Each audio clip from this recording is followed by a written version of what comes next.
qualité de droit zéro confisqué uwo muntu wazweza ari confisqué azoramuka azigwanire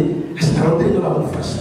ubutungane rero butegerezwa gushinga tubuze ubutungane aho cyari ubwo byo mu masentare kuva mu y'intango kugeza mu y'inyinyuzo oya ubutungane naha kutwicaye urashobora kuba butubahirijwe ukamuha agatebe gatoyi ubundi ukamuha intebe nini umuntu ukamugaburira ikaramu akagira idakaranze muri bisi umuntu wowe ujyanye cyangwa n'imigirane kuri bamwe batanu hano bicaye batatu hageze gutanga igitoro ugasaba kuri sitasiyo hari uwacisha imbere ubundi asigaye inyuma ibyo byose ni ubutungane buke ubutungane butegerezwa kubaho mu bwoko bwacu bwa misi yose usabye ijambo akayironga utereka agatereka abantu bose yari bakira ku iteka mu ishure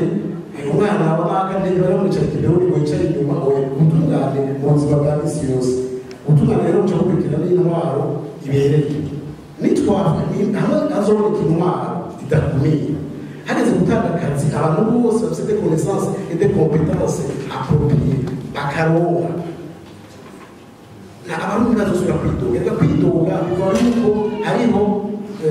umwana n'ikinono binabiriya turwanya umwana n'ikinono kandi akari mu mbere kari mu nama ndazi ko jewe nakora gusoma amadosiye menshi yaba yavuye mu madini mu mashingiro mu mashyirahamwe atandukanye haba hariho n'ibyo byo kwidoga by'uko abantu barenganya abandi kandi ugasanga ibyo twige rero kutare